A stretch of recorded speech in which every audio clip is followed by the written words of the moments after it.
Welcome to editing ebook styles with the PubML publishing tools. We've just added this book, Dragon's Tear, to the library, to the My Books section. And before I actually edit any content, I'm going to go through the styles. And in this case, I'm probably going to keep mostly the defaults. But if I wanted, for example, to upload a background, I could do that, or choose a different paper texture. I could do that, choose a different color. It's easy to do. Now my layout, I'm going to use the default settings too. This is 6:9 and I'm using classic book margins. The running heads are here.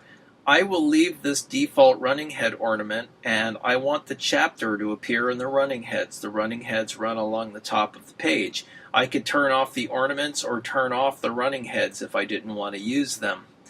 The text styles I'm also going to leave as default, but I'm going to upload a custom section ornament here. So I'm going to add this. I'm going to choose Upload Files, and I have here the butterfly section ornament.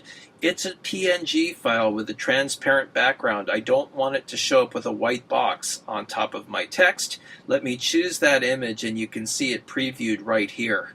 If I wanted to add or modify any of the text styles, they're at the bottom of this page, and I can, for example, preview any of the ones that I want or modify their various properties.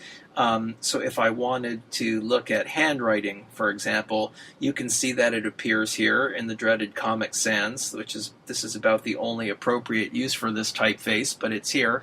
If I wanted to change that, I could.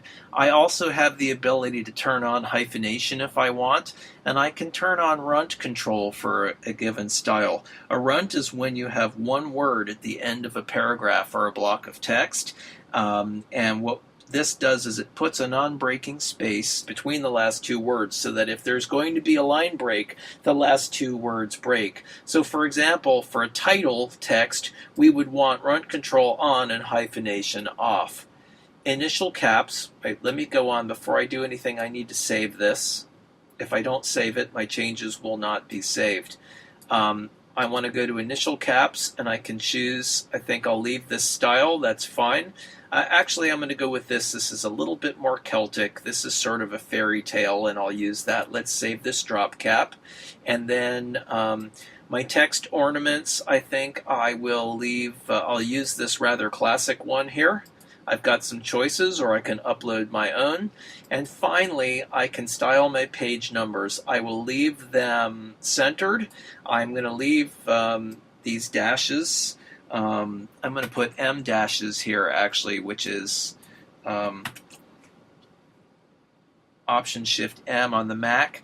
And what I want to do is set my typeface to Reader's Choice, which means that instead of specifying a particular typeface, it's going to be the choice of the reader in the settings panel of the book. And I'll use italic text, and I will save that information right here. Changes are saved, and that is how we edit the styles for the book.